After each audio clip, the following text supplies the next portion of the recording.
Hello everyone, and welcome to round 4 of the 2019 Mopar CSBK National Championship, our Liqui Moly Pro Sport Bike race here at beautiful Atlantic Motorsport Park.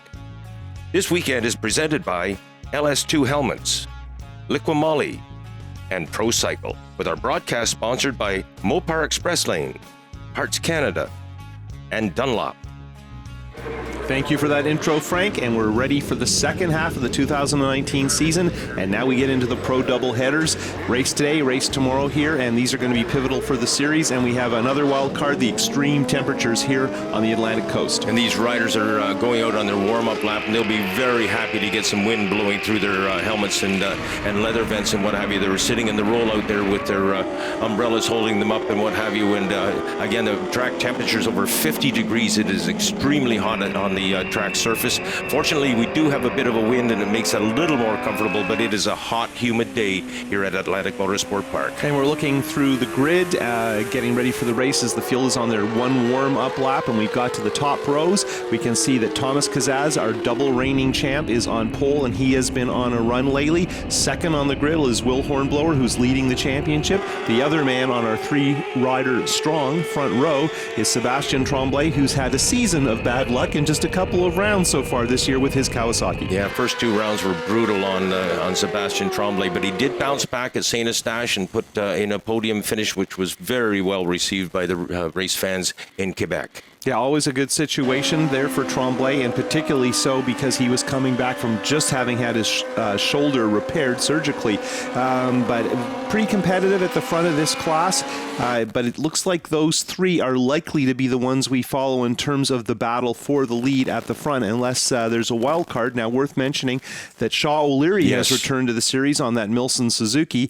He had problems with a head gasket and didn't go out in qualifying, but he does have a camera on his bike. He's starting from the back, and we expect that GSXR 600 to march forward. Last year, he won a race here for Honda. Yeah, when we realized that situation that Jacob would be starting at the back of the grid, I thought, oh my goodness, we're in for a good race. We'll see how it works out. You can see him at the very back of the grid there on that blue Suzuki that wears the number 201, the O'Leary Racing LS2 helmets, and Pro Cycle sponsored Jacob Shaw O'Leary.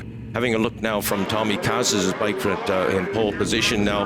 We'll have the starting lights going on very shortly. There they have started now. The lights are going on, and the lights are all on now. When the lights go off, Colin, they will be launching down into the first of 18 national championship laps, and they are away and running, and a very good start by Hornblower and Sebastian Tremblay. Tremblay has a lead. The Shaker has taken the race lead. Hornblower runs in second spot, and Kaz is right in behind him, and I believe that is Samuel Demaray, or is it David McKay? We'll pick up on that. Oh, Tommy Casas has caught up to and past Will Hornblower right away, puts him back right away, and of course Hornblower has the points lead in this national championship race, in the championship series, I should say, and Casas, of course, is playing catch-up, so that was a key move by Casas to get out of the way. Crest of the hill, starting down the roller coaster for the first time, and already we've had a slight fumble by Hornblower, who opened the door coming out of the hairpin. Casas, that's going to be about as easy a pass as you're going to find, and Demaray, maybe the closest to the lead he's ever been in his very short pro career, and a solid 4th right now. Pro rookie from last year, Samuel Demaray on board that number 17 bike, and he is one of the riders that is under the black tent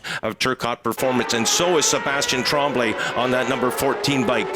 Gulf and Turcotte Performance helping to sponsor the Shaker, and the Shaker has the race lead now as we complete lap number 1 of 18. Very strong start for Tremblay. He won his first national here last year in another dominant effort, and he has proven to be very capable, but just plagued by bad luck. Almost none of it to do with him so far this season, so it's good to see him lead, but it's just worrisome because Kazas has been on such a tear lately, and after, having trouble early on and maybe looking like he couldn't keep the title, now he's looking like a guy who's marching ahead, and lots of pressure on everybody at the front of this field. Kazas all over Tremblay very early in this race. It looks like he has intentions on going to the front, but I'm sure the Shaker has other thoughts in mind. Onto the roller coaster once more, on board with Tommy Kazas, now looking back at Tommy Kazas from that Kawasaki that Sebastian Tremblay is piloting. And by the way, if you're wondering, this is exactly what the start of race 1 at Shannonville looked like. Yeah. It's the same 3 guys in the same order, and there you can see Hornblower mixing up his lines a bit, maybe wondering about a pass, and it is ironic that deep into the season, this looks exactly like the start of race 1. I don't like that at all, because you'll remember how that worked out for Tommy Kazas and Sebastian Tremblay, but let's hope everything goes smoothly on this time. We're looking back from Sebastian Tremblay as they make their way down in through turn number 1, down into the hairpin of turn number 2, the left-hander there, and Tremblay a little bit easier on the left-handers. Demaray is still right with these guys, and I think that might be Nico in 5th, so that would be a fantastic effort for the rookie to run here at one of the hardest tracks in the series. And he actually just had a moment there coming out of 3. And it shows a depth of talent coming out of La Belle Province, as we have a Quebec rider leading this race, and a Quebec rider running back in 3rd and 4th position right now. And I think McKay, who's one of our top guys in points, is 6th at this point. So good mix of Yamahas and Kawasaki's at the front here in Liqui Moly Pro Sport Bike. Race 4 of our 7 race championship for 2019 in the middleweight class. McKay is on board that Motovan DP Brakes sponsored number 82 Kawasaki ZX6R. Tommy Kazas is who we're riding with this just for a moment now. We work in through turn number 10. Up the hill, you don't really get the appreciation of the rise in that hill. You do in that shot a little bit onto the front straightaway. As short as it is, they take a quick short shoot down and dive down into turn 1. You know, as often as we've been to this racetrack, Colin, it simply continues to amaze me the speed they carry through there. Demaray is definitely part of this conversation. He is right with our race leaders. Yeah, good to see. And Kazaz had a little bit of a look on the inside of Tremblay going down the hill into 1, bumpy there. You're really chasing the front end. The rear wheel is bouncing off the ground with the hard braking, and we have seen passes in 1. Hard to make a clean pass here. It's a dramatic place in a lot of respects, and right now I think there's a little bit of feeling out, and you do see gaps open and close because it's almost impossible to string together a complete lap. Perfection is really not possible here at Atlantic Motorsport Park, so you have to stay on top of the bike. It's a motocross style, riding a lot with your legs and your feet. Yeah, I've heard this track referred to, as a matter of fact, as being a paved motocross track. It can get pretty rough out there at times, and choosing the right line, of course, is vital here at Atlantic Motorsport Park. And we've seen Tremblay coming out of turn 9, the carousel, several times, and he's spinning the tire and making that Ninja work hard, and really there's nothing in it between these top 4, and there's been lots of checking and line adjustment, but no one has really taken a stab yet at the person in front. Coming out of 11 that last time, Tremblay using every little bit of asphalt available to him and keeping that motorcycle on the racetrack. And the top 4 staying very, very close as we work lap number 6.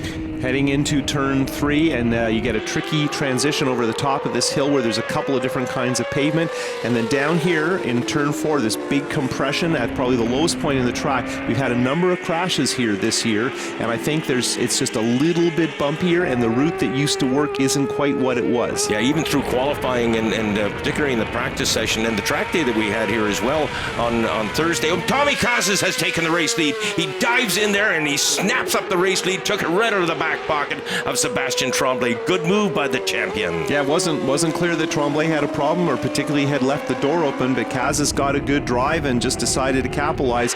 Now we're on board with Hornblower, and this is hurting in the points, right? If Tremblay gets between them, that's the kind of thing that's really going to set Hornblower back, and he's had that tough position of protecting the lead since the start of the season, and it's gradually wearing away because of the relentless effort of Kazas. I'll mention also just quickly here that through Superbike qualifying, Hornblower was able to put that Yamaha 600 into 5th place, a remarkable performance by Will Hornblower. And this is I believe his first ride here in 4 years. He actually almost won here when he was quite a young guy, in a race eventually won by Daly, a 600 race that he was well ahead and then crashed right here in turn 4, which was a really sad moment because he's a well-liked guy, and it took him until the start of this season to finally win that first national. Yeah, you're right. It was on the compression at the bottom of 4, that rear suspension locked up on him is what happened. And we were talking about that to him yesterday, and apparently he has a brand new Olin shock on the back of that, courtesy of John Cornwell, and hopefully we'll have no suspension problems today. Tommy Kazas is getting a little bit of breathing space here, Colin. No, he's put the hammer down, and that's what you do when you make that move. You try to demonstrate to the people you pass that they are not capable of running with you. Of course, it frequently doesn't work that way, but that's what the goal always is to move clear as soon as you can and demoralize the competition. And Kazas has moved clear right away, and it's going to be interesting to see if he demoralized the competition. But right now, I'm wondering about Tremblay and how uncomfortable his shoulder is, and Hornblower watching him and thinking, I'm in trouble. I got to get by Tremblay and try and put some pressure on Tommy. TV Tommy has been the Showtime guy lately. It's he's really found his pace yet again. Well, after that mishap or mistake, if you will, by Tommy Kazas at round 1, he has been right on rails and has won everything so far. And that's the situation. It's not a desperation situation this early in the season as we approach the halfway mark, but nonetheless, Tommy's got some ground to make up on Will Hornblower. And at our last race at St-Eustache in Quebec, just outside of Montreal, Hornblower didn't get a great start. Kazas took off, and that was all that it took. And these races are typically very close, but that one wasn't particularly, and Hornblower just didn't get a good enough start to be able to go with the leader. And any time you can have a dominant victory in the 600 class or the middle right class that we call sport bike, that is an important moment for your career because it's very hard. There we go. Will Hornblower putting the shaker back one position. That was Tommy Kazas in front of him. A good move by Hornblower, getting rid of the shaker and setting off in pursuit of Tom Kazas. And Desmarais is still very close, maybe his best pro race too. And we're looking backwards from second place Will Hornblower's Yamaha. You can see just how bumpy it is under braking for 3, and the camera just bouncing around there. And what I was going to say is Desmarais, who's 4th, is still a close 4th, and a mistake by one of the others would put Desmarais right back into this conversation. And he's at that tough part in your career where you're getting there, you're marching forward, and he's one step away from running with the leaders, and typically the first time you get to do that is at Motorsport, and that's coming up next. So Desmarais may finally be in that actual lead conversation. Well, we made a comment that Sebastian Tremblay is nowhere near 100% in this race, nor was he at St-Eustache, and yet he pulled off the miracle 3rd place finish in a hurting situation at St-Eustache. The very last race held at that racetrack, and a very important finish for Tremblay as he tries to make up for the 2 zeros that he started the season with. Now, on board here right now with that drift camera on the 2nd place Yamaha of Will Hornblower, and he has caught up to Kazas. So he got by Tremblay and in a lap has just about got himself back into the conversation. So right now, I would suggest Hornblower sighing with relief. Okay, I'm back there. I can put some pressure. Kazas is going to go back to seeing on his pit board something like +0. There's someone right with you, and it's the person you're going to battle for the title. Well, Hornblower is riding with support from 402.com and Blue Streak Racing. There's a good shot of Hornblower from the back of Tommy Kazas' bike, and now we look from Will's bike up at the back end of Tommy's Blue Crew Yamaha Parts Canada and Yamaha Canada helping support our national champion. And now Hornblower looks like he's on the move. He's gone shopping. Yeah, he went up the hill from turn 7, got a really good drive, and went after our leader Kazas. And then I think when he got to the carousel, didn't have the timing and lost a little bit of time, and that's normal. Look at this on board. Right in on him. Yeah, and that we've seen that a few times Corner lately. 11. That things get hairy there because maybe there you see halfway flags telling the leaders that they're exactly 50% through this. But yeah, I think Hornblower got a good drive, and then sometimes you have to check up because the guy in front didn't, and depending on how you cross the bumps and how your tire's working. And of course, we talked about how hot it is today, very tough conditions when you're riding, but of course the concern isn't you and how hot you feel, it's what it's doing with your tires. And we're now at the point where we're going to start hoping the other guy's in more tire trouble than I am. Yeah, in this kind of heat too, Colin, I can't help but wonder, with the sweat underneath the helmets, whether visibility might be affected. Well, it can. Most of these guys know how to manage that. They've been doing this long enough that they know for them one, how you have to set up your helmet, and if you need some extra padding or equipment to deal with it. There's lots of different methods and tricks they use to manage all of that, but it's also a significant amount of mind over matter, right? You're just so busy you don't notice it. Hornblower pacing very well indeed on Tommy Kazas. It looks to me, Colin, like he's waiting for a spot to pass. Well, it's been hard to pass Thomas, and Hornblower can't take a big chance. Normally at this point, to the left, down into turn number 1. No, not going to happen this time. And I think that move to the left, what that indicates is Tommy is going in tight early. Like he's not blocking. It's not against the rules, but he's where there is a spot, and by the way, a spot that both of them have made work. Thomas is closing the door every lap, so Hornblower knows that turn 1 pass isn't going to be great. But also, if it comes down to the last lap, the turn 1 pass isn't enough. Normally, there's another pass after that. So we got a 2-horse race up front here with Casas and Hornblower. Tremblay just a little bit off pace back there, maybe 10-12 bike lengths, and likewise for Samuel Desmarais on the number 17 Kawasaki. Looking backwards from our leader at Hornblower as they traverse the roller coaster and try and figure out their way through the bumps. Now you go through turn 7 and you charge up this hill, and it's like going into a funnel, and then you get to the carousel, hard braking, and a long right-hander, and I'm mentioning the long right-hander because that's a corner that Tremblay's really not going to enjoy. Yeah, and he's not making up any ground there at all, of course, but Tremblay's still holding position, and I'm sure his pit board is telling him where Desmarais is sitting. He knows full well where Hornblower look at Kazas there, all the way to the inside, all the way to turn 1. He knows there's a pass there, and it is not going to happen on his watch.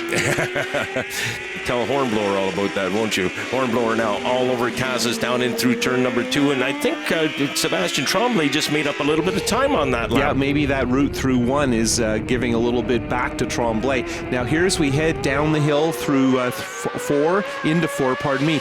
Here's where Hornblower tends to swing out a little bit wider, and you think it might yield a better drive, but there just isn't much room, and it's intriguing that Hornblower is taking maybe a bit more of a chance in that part of the track, since that's where he crashed out of the lead of a race a few years ago. Indeed.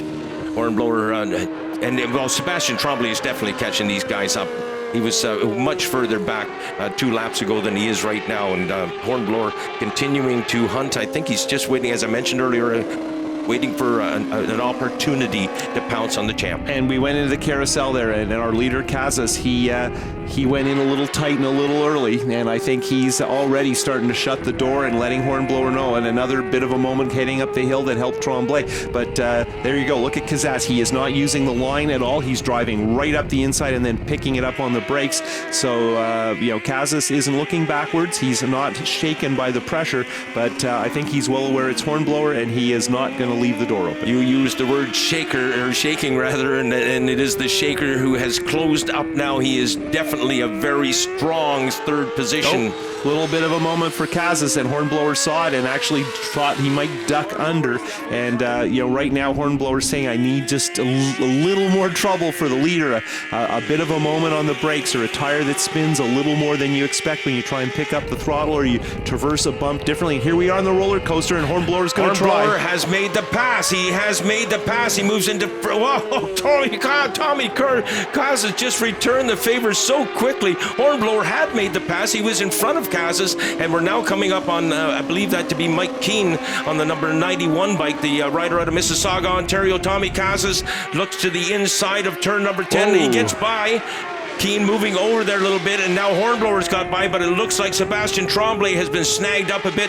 Tremblay moves to the left to see if he can make a pass on Keane. Keane holds his position exactly the way he's supposed to, and Sebastian Tremblay gets by cleanly. Yeah, I think what happened there is Hornblower made that pass. It was an impressive pass on the back straight heading for turn 7, but even by that point, Keane was kind of coming into play, and he wasn't sure about the math, and maybe just decided that we're going to arrive in a heap if I'm not careful here. This has had a big negative effect on Samuel Desmarais. He's been caught in behind Keane, and that has eliminated him. I thought perhaps he might be a little bit closer as the race wound down, but it looks like Samuel Desmarais, the wind is out of his sails. Yeah, Desmarais is no longer close enough to be part. And here, look, this is another attempt at, look at that. Thomas swung a lot further over that time. So anytime he thinks there's a spot Hornblower can go, he's making it clear that that's not going to be open. one might say that if the Shaker was to pull off a win here, it would be a miracle. But you know, Colin, sometimes miracles happen, and Sebastien Tremblay is running a very strong race here in third spot. Admittedly hurting, but in the late stages of this race, I'm sure the adrenaline is just pumping and the pain has gone away. On board with points leader Will Hornblower. He's trying the long way around into turn 1 on Casas and cannot make it work. And you can see Tommy chase that thing down the hill. It was not settled on the brakes, and we're getting very close to the end. Look at Tremblay, great entrance speed into 2, but you know, Hornblower is stuck trying to get by the leader, and we've got more traffic coming by. Hornblower now looking at Tommy Casas up front here. I'm not quite sure who that rider is. It's Neil O'Halloran, and O'Halloran moving too far. Riders left, and it leaves lots of room for the top 3 riders to get by. And that's gone very well, and there's not a lot of room here. It's a fairly narrow track, and as we've talked about all the time, how bumpy and difficult it is to be smooth and consistent, but the blue flagging from the marshals is very good, and Hornblower still likes that outside chance in turn 7, but I think that our leader, TV Tommy, has got that door firmly nailed shut.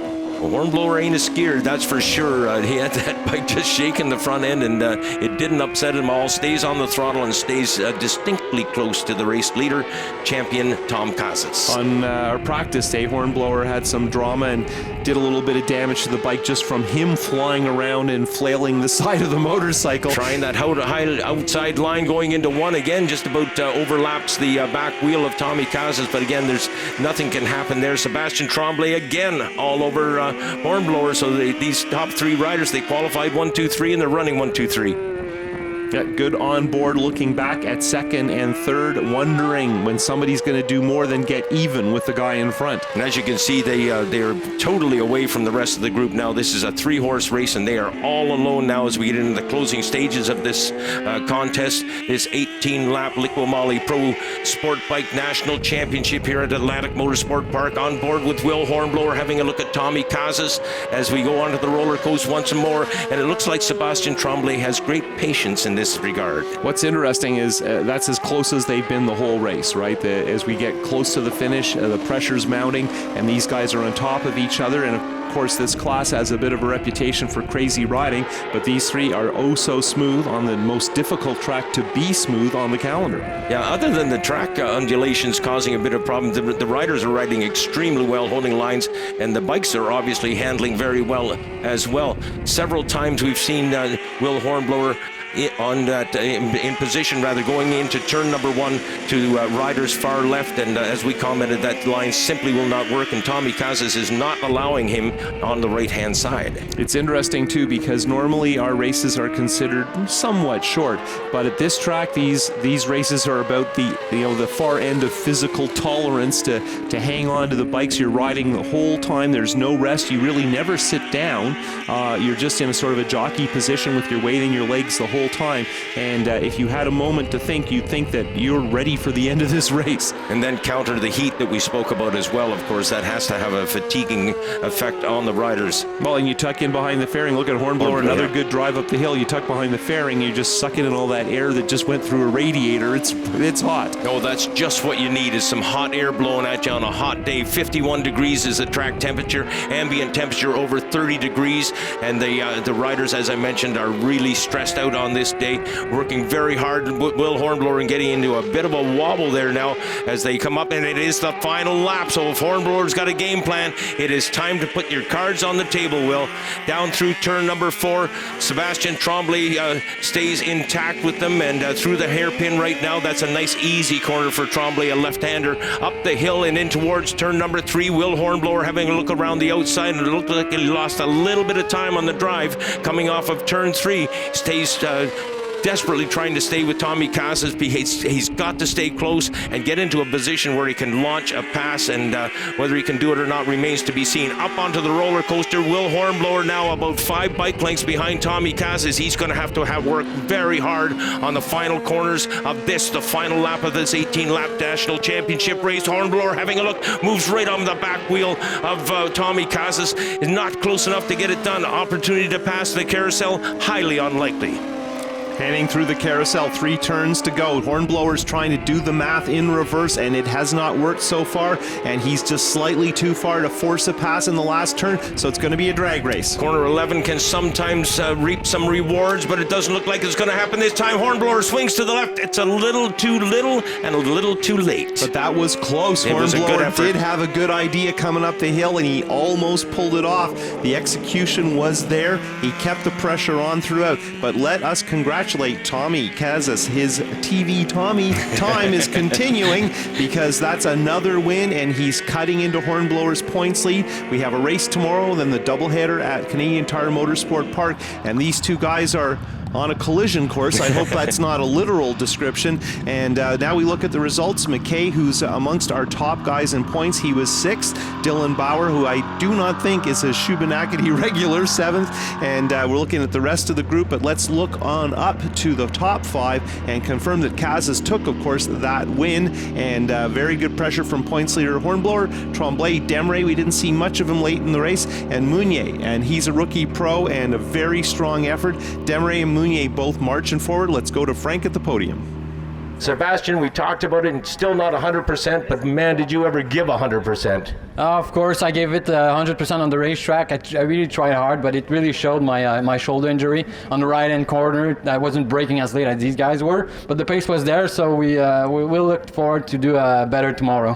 Merci. Over to the other side here, our second place finisher, Will Hornblower. Great race, Will. There were several times you actually did have the lead at one point in time. I think it lasted about 20 yards. Talk about your race. Oh, it's a hot one, Frank. I'm pretty beat. No, Tommy rode an incredible race. I had a good jump and then just made a mistake coming out of the very first lap. Total bonehead move. I got to stop doing those. Can't afford to do it with how consistent these guys are. So we're gonna get my head right and kill her for race number 2. But no, it was good. Tommy rode a really consistent race. I saw him, sliding the bike around, and I was doing my best to not slide the bike around, and it was really hot and greasy, and the Dunlop tires stuck like glue. They still look amazing, which is dumbfounding. Now to the top of the box and a chat with the champion, Tommy Kazas. What a race. How did you like it? Oh man, that was a tire one for sure. These boys were right on me once I got the lead there. I got off to a good start, and like Will said, I capitalized on his mistake there, and then I was able to get by Sebastian, but it was a run to the line, that's for sure. Will, I saw his bike a couple of times, and I just held it on, and I had a couple times where the rear came around on me, but no, the Dunlop tires stuck all the way around, and it's good. I just got to get a good rest for a Superbike now. Nice trophy. Oh man, huge thank you to Trevor.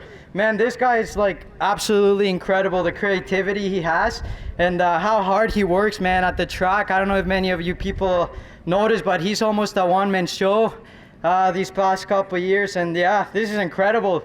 It's quite the creative piece, so I'm very honored to receive this. Congratulations, Tommy. Ladies and gentlemen, your podium from Liqui Moly Pro Sport Bike National Championship race number 4. Sebastian Tremblay, Will Hornblower, and Tommy Kazas. Looking at our Liqui Moly Pro Sport Bike point standings after 4 of 7 rounds in 2019, Will Hornblower is still atop the standings. He has 20 points in hand, but that is not a lot with another 3 races to come, and Kazas apparently on a winning streak. David McKay still 3rd. Shubenacadie not his strongest track. Demray moving forward, 4th, very good for last year's top rookie pro. Then Tremblay, who really doesn't have a lot of results, has now made it all the way to 5th. And we look at the rest of the top 10. It's going to be interesting to see what changes at the front and if Hornblower can continue to take the pressure and if Kazas can continue to crank it up. Well, that wraps out round 4 of the Liqui Moly Pro Sport Bike National Championships for 2019. Tomorrow here at Atlantic Motorsport Park, we get to do it all over again as we stage round 5, presented by LS2 Helmets, Pro Cycle, and Liqui Moly. We'll look forward to broadcasting to you tomorrow. See you then.